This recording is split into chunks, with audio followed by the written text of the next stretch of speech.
Boa noite, pessoal, tudo bem? Iniciando nosso episódio 9 do Kowalski 2.0 e durante essas 3 semanas vou fazer entradas com temas especiais, né? Esse é o episódio 9 e ele vai ser dividido em 3 partes, né? O episódio 9, 10 e provavelmente 11, né? Sobre os insights e os links, né, que eu tive refazendo pela segunda vez o curso Strong Endurance do criador, né, do criador do Strong First, antigo RKC, Pavel Tsatsouline, russo, que mora nos Estados Unidos, em Phoenix, no Arizona, acredito há 25 anos. E, novamente, tenho muita coisa para falar para vocês. Então, a primeira parte é uma parte de raciocínios. E, como eu sempre falo, todos os raciocínios teóricos servem para nos possibilitar criar modelos práticos perfeitos. Não perfeitos, aplicáveis, né? E quando eu falo modelo prático é o seguinte, tu pode sentar e programar os exercícios, as ordens que você espera baseado em interligações dos sistemas energéticos, né? Então, só para lembrar, né? Eu hoje no Brasil é 20 horas aqui, para não ser uma live com horário muito cedo, né? Para abranger o máximo de número de pessoas aqui em Paris. Eu estou em Paris, 1 da manhã, então eu estou fazendo a live 5 horas à frente para poder que todos tenham oportunidade de assistirem, né? Então, olha só. Eu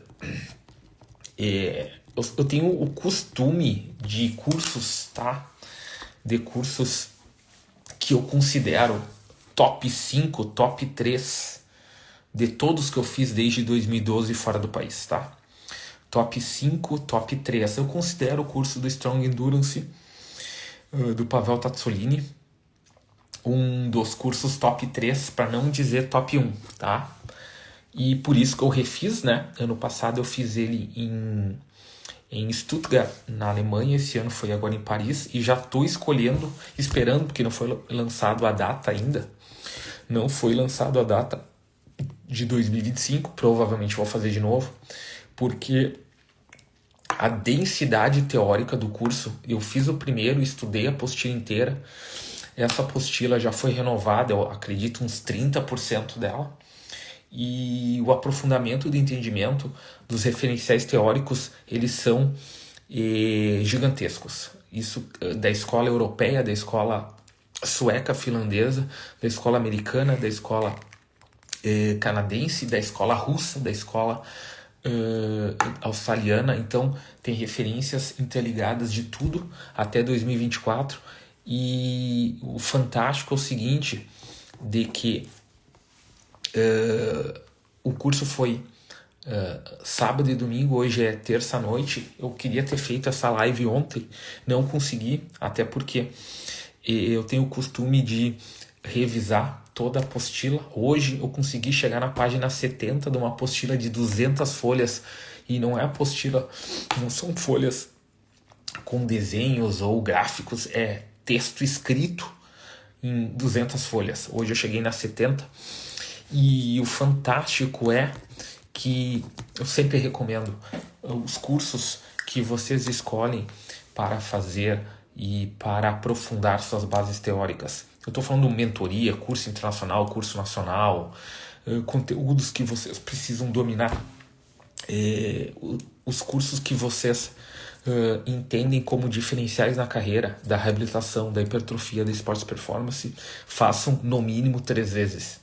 Eu já fiz a segunda vez e não me arrependo nunca, porque os insights eles ficam mais profundos e respondem dúvidas que muitas vezes não apareceram ainda, mas aparecem nas discussões. Então, olha só. a primeira coisa fundamental que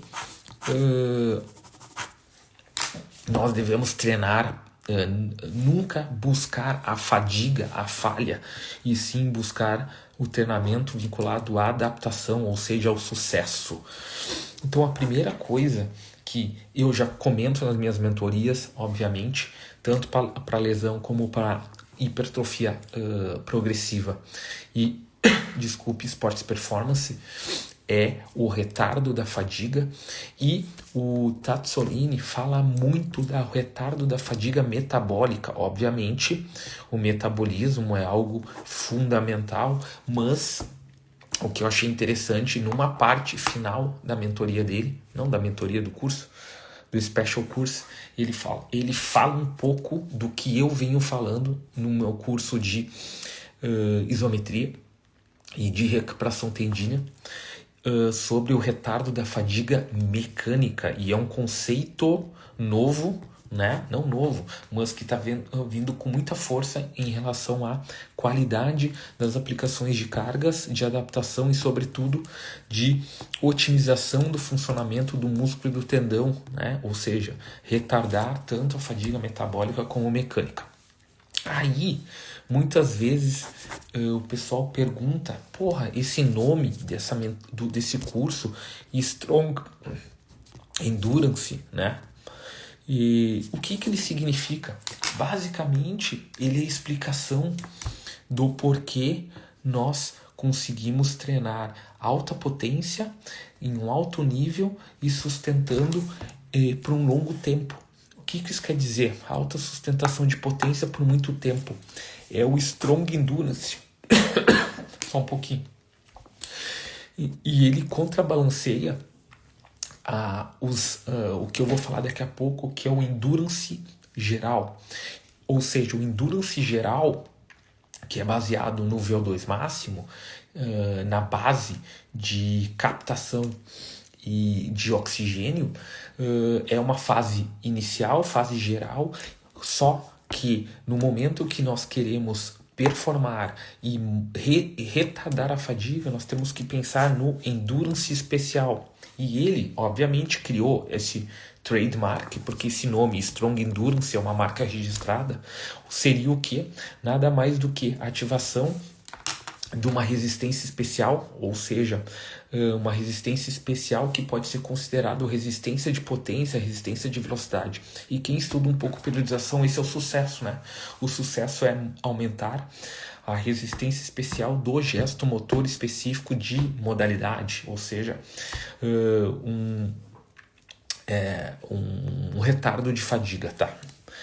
Uma parte fundamental que eu gosto de falar, eu sempre falo na primeira, segunda aula de qualquer mentoria. Qualquer primeira, segunda aula de mentoria eu falo. Isso já é um modelo que surgiu na década de 40 no leste europeu, principalmente em Moscou.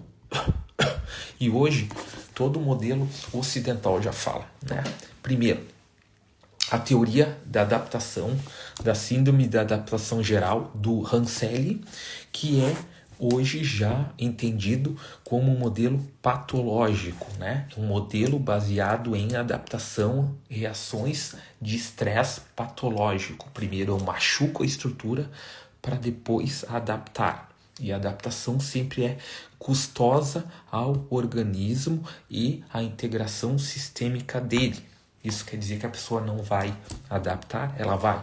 Só que o custo é muito deletério para o organismo. Isso aí vocês vão notar que quem aprofunda isso quer dizer que os órgãos internos, o coração e as estruturas músculo-tendíneas a longo prazo não gostam desse tipo de adaptação patológica. Isso quer dizer o quê? Eu não preciso mais me autoflagelar com lesão tecidual, estresse metabólico em excesso para adaptar. Então isso é da década de 40.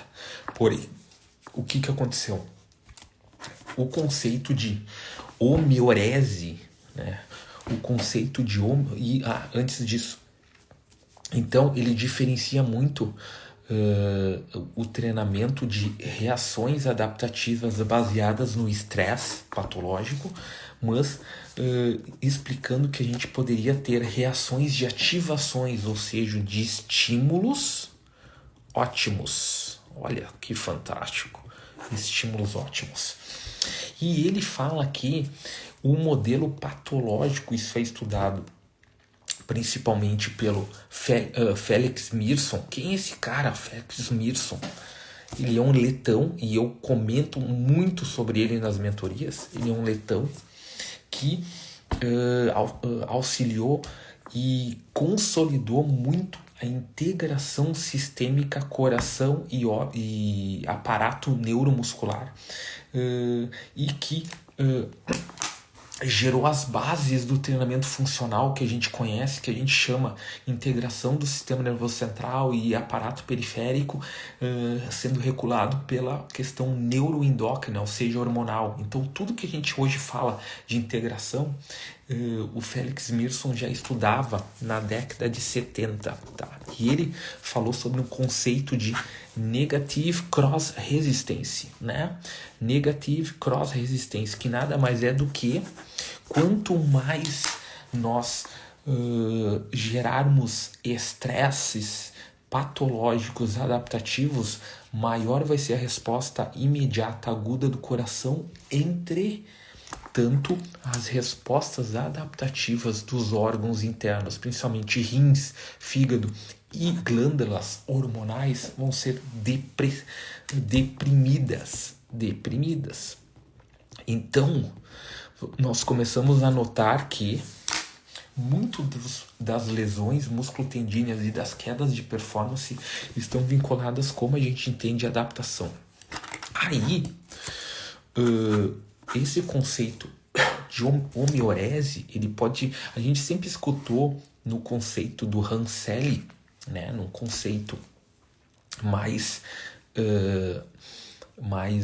patológico de que o que não nos mata nos fortalece. Obviamente, o conceito que hoje a adaptação biológica funcional fala sobre a homeorese, ele fala o seguinte sobre a homeorese: o que não nos mata não nos deixa mais forte, e sim menos sensíveis à adaptação a longo prazo.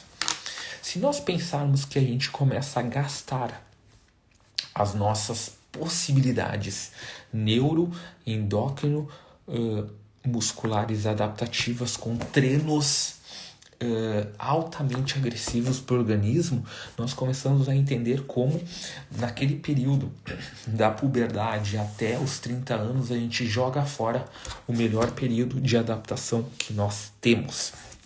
E aí tem mais uma questão que a escola russa, aí tem o Mierson, dizem que eu tenho alguns colegas que estudaram na Rússia, fizeram o doutorado e mestrado, principalmente o Cassidori e o Augusto Redwa, que eu tenho mais contato. Eu tenho um autor aqui chamado Arkady Gargavi, e que estuda essa questão de adaptação, reações adaptativas ideais contrabalanceando modelos estressivos, o Felix Mierson e principalmente a Pshnikova, tá? Na década de 80, dizem, quando eu tive aula em Moscou, que ela só não alcançou o nível de relevância de um Verkhoshansky, Platonov, Zatsiorsky, Matveev e outros, Bondarchuk, porque ela era mulher, tá? Então essa Pshnikova, ela publicou muito com todos os caras, mas sempre aparecia o primeiro nome do outro e depois o dela. Por quê? Porque, pensa em década de 80, na antiga União Soviética, se hoje ainda tem problemas no mundo em relação os direitos iguais de homens e mulheres, imagina na década de 80. Então o Mierson, Pshnikova e o Gargavi utilizaram um conceito de golden mean, né, que quer dizer de golden mean, sentido dourado, né, em que os estímulos ótimos, né? Eles têm uma característica, e aí vai entrar a prescrição dos exercícios que nós vamos falar daqui a pouco, que são estímulos de intensidade média, não máxima e não baixa. Quando a gente fala intensidade média, todo mundo acha que são treinos de baixa qualidade.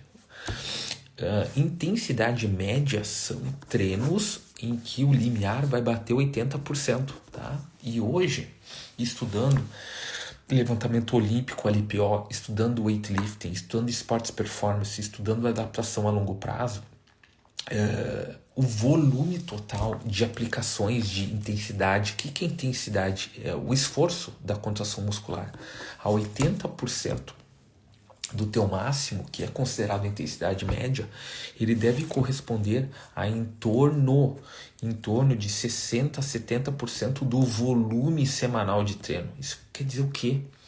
Que hoje é quase incoerente, quase impossível adaptar um organismo que treina volume, intensidade e frequência médio a alto com intensidades perto do 100%, porque o organismo não vai aguentar. Então as intensidades a 100% elas têm que ser minimizadas a somente, em média, 10% do volume semanal. Mas isso é uma questão de periodização, mas só para vocês entenderem por que os estímulos têm que ser ótimos com intensidade média ali, girando em torno de 70% a 80% do esforço. Porque é a única forma de ele, no gasto de energia, quando a gente fala gasto de energia, é ATP, CP, glicose e gordura. Esse gasto de energia, ele não deprimir por vários dias os sistemas de defesas endócrinas, imunológico. E aí, qual era a grande especialidade do Felix Birson? O entendimento neuro-imuno-endócrino muscular. Por isso que ele foi uma das principais referências russas. Ele era letão, mas naquele tempo era União Soviética, em relação à adaptação biológica sistêmica, tá? Agora, vamos para uma parte bem legal, que é mitocôndria. E o legal é que tem aqui, ó, eu vou citar a galera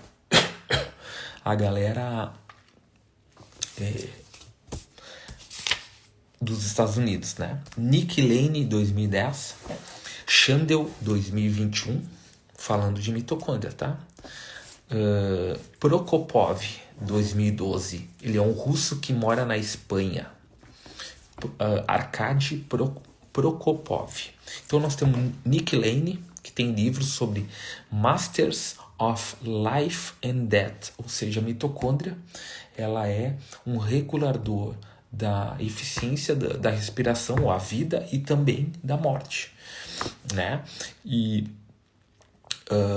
eles falam sobre o dark side, o lado negro da mitocôndria, porque todo mundo pensa na mitocôndria como oxigenação e qualidade de vida, porém ela tem um lado negativo, que é quando ela entra num problema de damage e de lesão, ela tem seu lado obscuro, que é o seguinte, o lado da apoptose e o lado da mitoptose.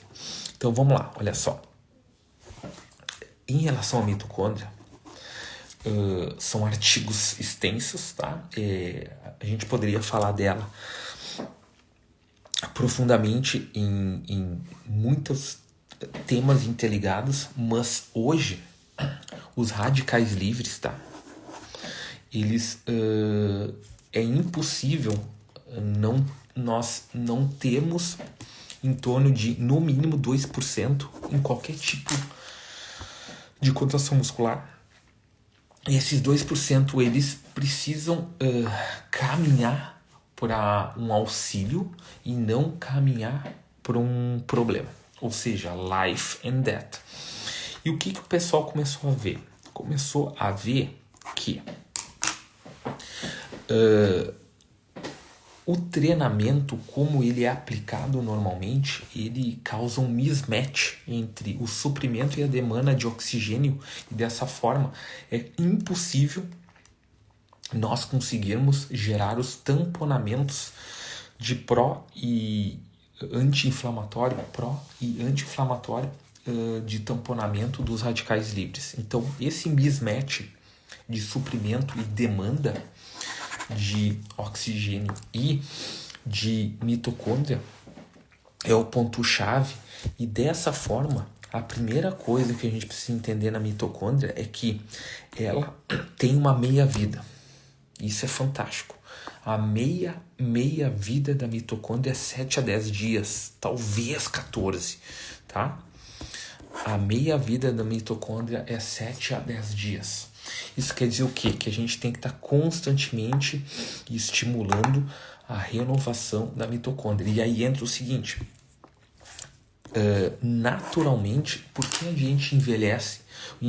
Por que o pessoal que não faz exercício aeróbico tem uma baixa quantidade e um número de mitocôndria e um baixo tamanho das mitocôndrias porque elas não são estimuladas, porém quem faz aeróbico excessivo e desenfreado num volume gigante não consegue equilibrar esse mismatch entre suprimento e demanda e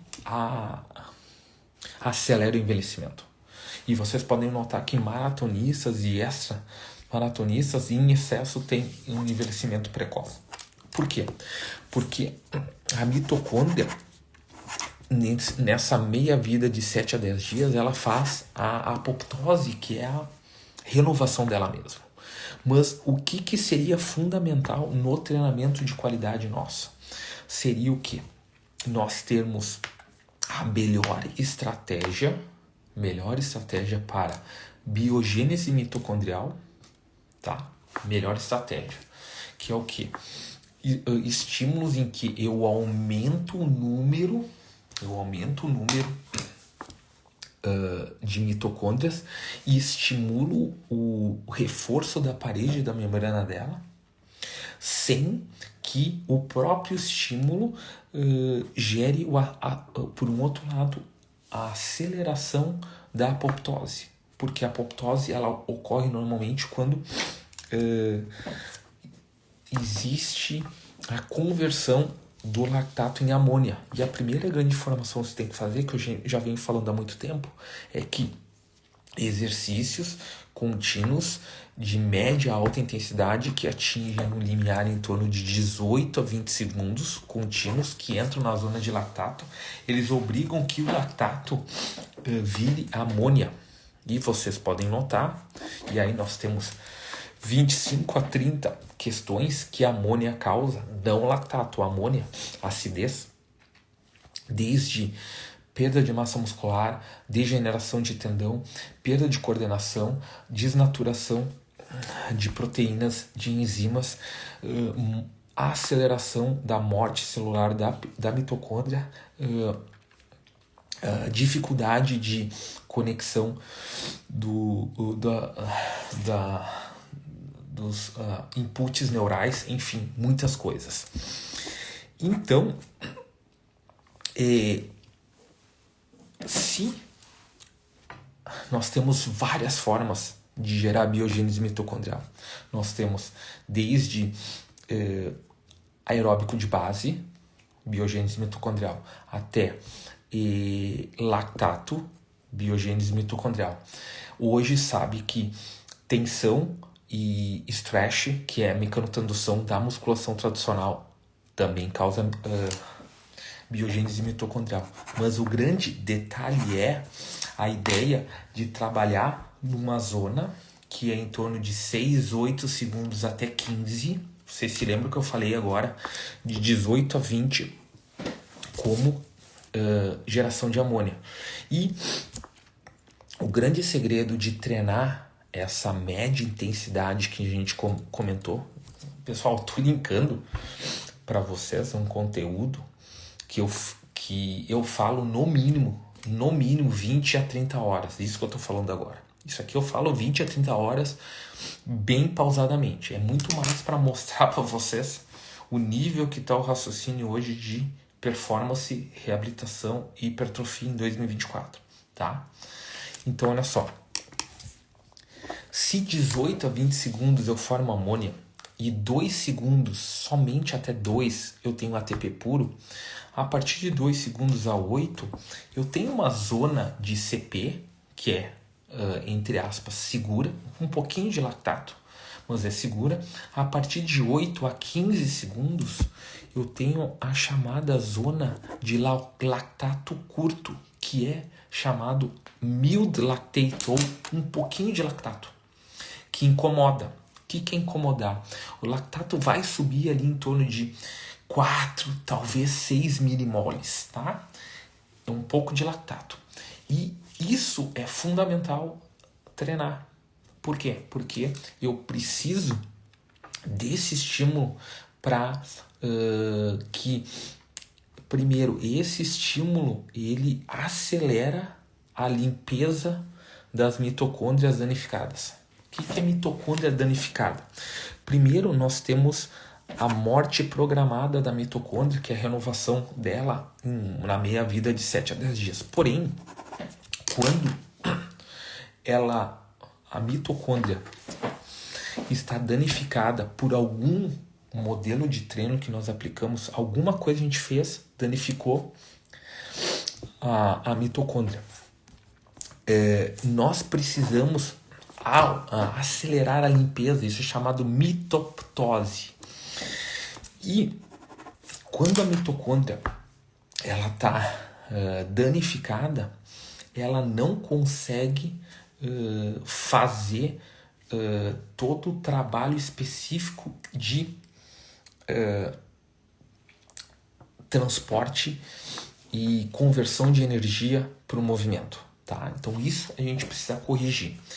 Só que a mitoptose ela pode ser estimulada por lactato, mas um lactato que não vira amônia. Então essa é a primeira grande informação que ficou muito mais claro para mim nessa segunda vez. Eu já tinha essa noção, mas eu entendia muito que nós deveríamos fazer estímulos muito curtos ali de 6 a 8 a 10 segundos, mas agora eu vi que eventualmente a gente pode chegar a 15. E aí agora eu vou mostrar por quê. Olha só. Essa parte final dessa parte 1 aqui, eu vou traçar mais o global do treinamento, tá? Todo mundo sabe que tem vários modelos, né? Tem o modelo de bloco mais tradicional do Verkhoshansky, que é o grande mentor dessa ideia, juntamente com Mirson, Pishnikova, Gargav e outros, Volkov, Platonov. Toda essa galera entende que o sistema energético é a chave da altíssima performance. E pensando no bloco, tem o bloco A, bloco B, bloco C do Verkhoshansky. O bloco A seria uma parte geral de construção de força e fôlego. Um bloco B de início de conversão para transformar isso numa atividade neuromuscular eficiente. E um bloco C, uma conversão para a realidade ideal de performance do sistema energético. Então, se a gente transformar isso para os modelos de periodização mais modernos, que estão hoje na moda, que eu também estudei, o modelo de complexo biológico, ou, desculpe, sistema dinâmico complexo ou funcional biológico, eles respeitam essa ordem. Tem uma fase geral, uma fase de força intramuscular e uma fase coordenativa intermuscular específica antes do gesto motor. Porém, a forma da aplicação dos exercícios tem suas particularidades, mas a ordem de aquisição das capacidades são muito similares. Então, vamos partir do pressuposto. É fundamental um aumento do VO2 máximo, né, que seria a aquisição dele, das capacidades vegetativas, que é chamado de endurance geral. Então isso não tem como abrir mão, porque a gente precisa preparar toda a parte de oxigenação, de base, principalmente de absorção, aquisição de oxigênio pelo coração, pelos pulmões, para criar essa base de sustentação oxidativa. Essa é a primeira coisa. Aí, no momento que só um pouquinho que eu tô pegando as folhas aqui. Na segunda parte, o que seria fundamental? Após essa fase geral de endurance, nós teríamos que fazer uma parte chamada de endurance especial, que aí entra a ideia do Tazzolini de Strong Endurance, que é uma parte de aplicação neuromuscular integrada, e essa parte de integração neuromuscular, que é chamada de endurance especial, ela é baseada em local muscular endurance, ou seja, um endurance do aparato específico neuromuscular. Para, numa terceira fase, no pico de performance, a gente utilizar o ganho de fôlego, o ganho de força em situação real, que seria o pico glicolítico em volume pequeno. Vamos colocar isso de uma maneira um pouco mais prática. Os russos falam que o work capacity, capacidade de trabalho, é o pilar da performance. E esse pilar da performance, principalmente antes do gesto motor ideal, que seria quando a gente tem que desempenhar, independente dos segundos de duração em máxima performance, a gente precisa de uma base geral de endurance e uma base local LME, local muscular endurance, que nada mais é do que uma adaptação vascular periférica. Só que o que acontece? Como eu faço essa adaptação muscular periférica? Agora vai ficar um pouquinho mais claro para vocês, tá? Vamos lá. Essa adaptação, vamos pegar Platonov 2004, que é aquele livro dele que tem no Brasil. Hoje já tem uma segunda edição, que não tem.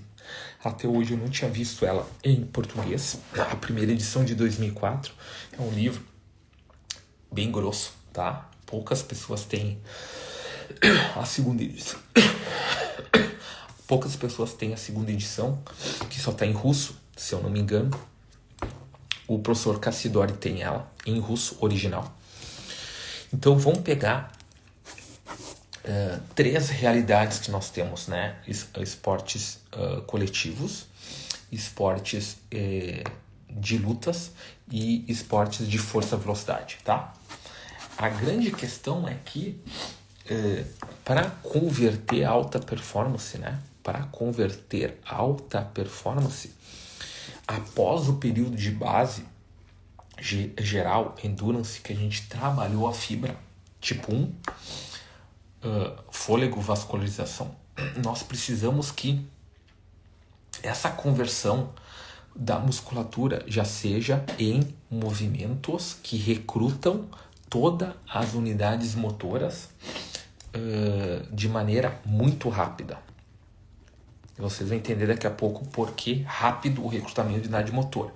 Então, a gente sabe que o recrutamento de unidade motora, ele pode ser feito com força neural e com força explosiva. Porém, qual dos dois tem uma realidade específica mais voltada à ação ideal? A ação explosiva. Então, o Nikolai Volkov, que foi o principal bioquímico russo moderno, ele fala de que movimento, se nós formos escolher entre movimento para ativar a fibra tipo 2 e colocar biogênese mitocondrial, ou seja, que a fibra tipo 2 após a fase geral é agora uma fase mais especial já de acúmulo de mitocôndria na fibra tipo 2. E aí existe o overshoot fenômeno, que já é um consenso desde na década de 90, que quanto mais a gente treinar a fibra tipo 2 com volume e qualidade, mais mitocôndria ela vai possuir, e dessa forma a característica metabólica dela será uma conversão da fibra tipo 2B em 2A, ou seja, ela vai ter uma capacidade de uma propriedade híbrida de resistência especial, tá? Isso é chamado de Specific Endurance Development, né? Então, por que o movimento explosivo ele é melhor do que o movimento de força neural? Porque nós temos a necessidade de seguir uma ordem, que é o seguinte. Aqui eu vou citar, olha, e eu vou atrás das citações, por isso que eu passei hoje o dia inteiro revisando das 200 folhas do manual da quinta edição, eu consegui hoje revisar 71 folhas, tá? Foi até onde eu cheguei. E aí, o Sharon Jubrias, ele mora em Washington, estado de Seattle, né, nos Estados Unidos, e ele fala sobre mitocôndria. Ele fala sobre adaptação específica.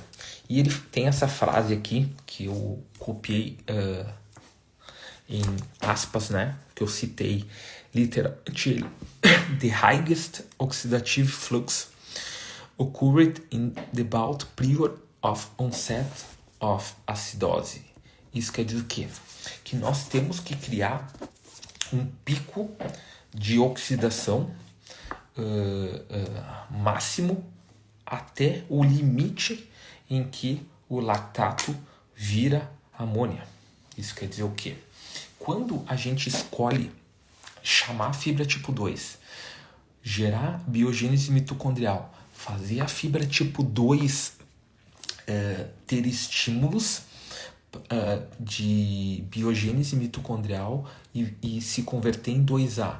Para que isso ocorra, eu preciso de um volume acumulado de segundos de contração muscular com a fibra tipo 2.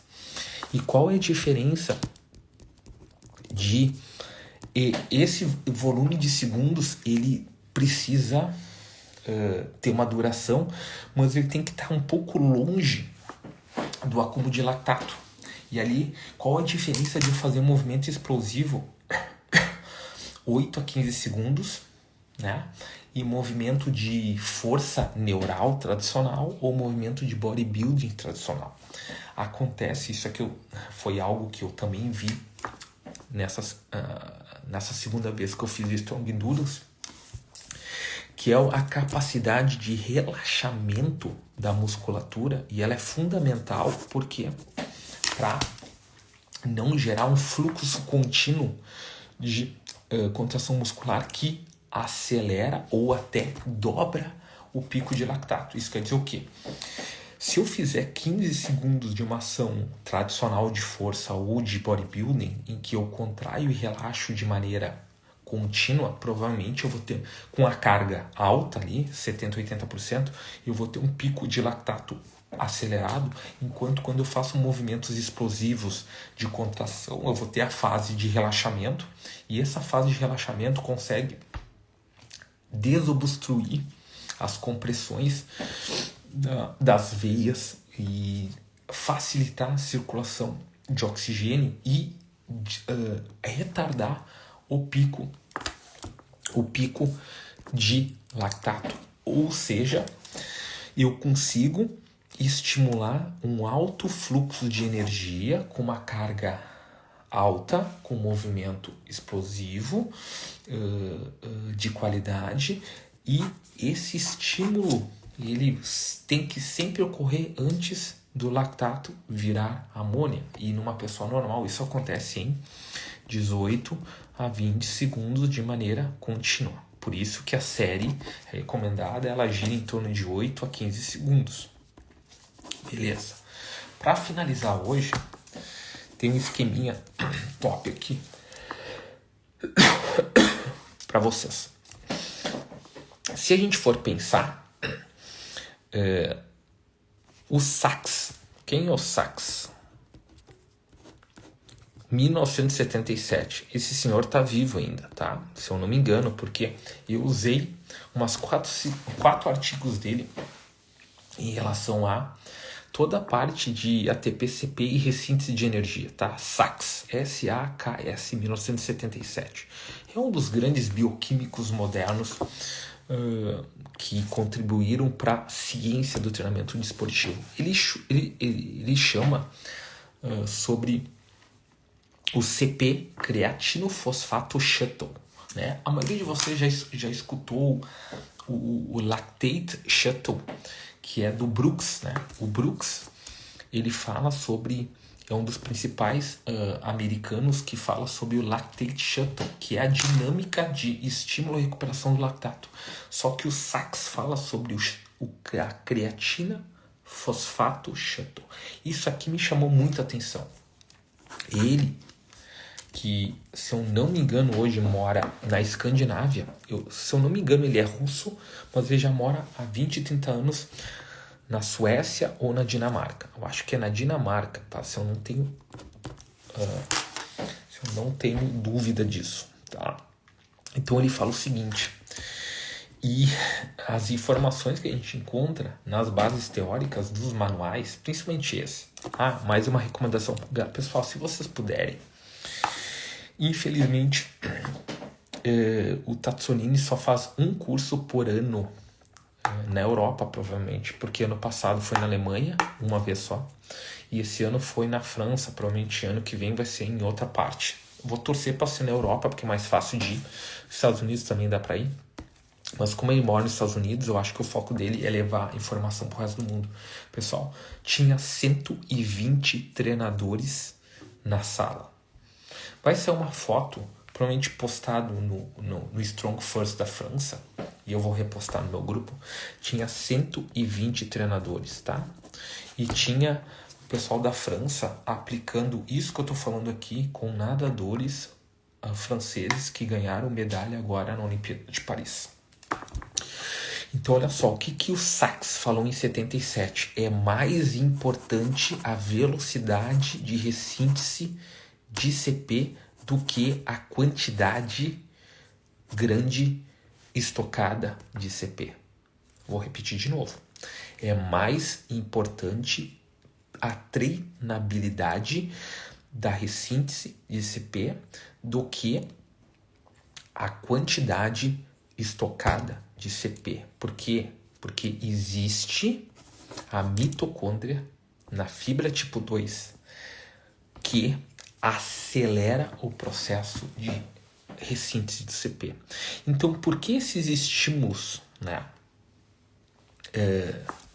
Porque a primeira frase que eu falei é que nós devemos treinar não para fadiga falha glicolítico, e sim para retardo da fadiga metabólica e mecânica. O que é esse retardo?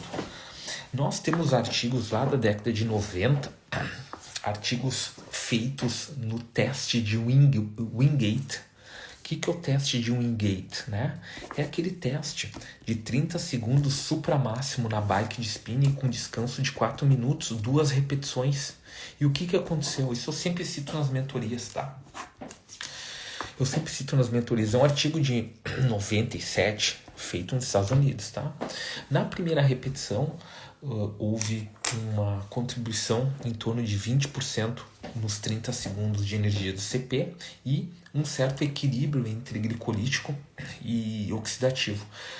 Descansou 4 minutos. Na segunda repetição, só foram feitas 2, o CP ficou estável, 20 e poucos %, não houve um crescimento, porém a percentual glicolítico caiu uns 20, 25% e o percentual oxidativo aumentou 25, 30, 35%. Isso quer dizer o quê?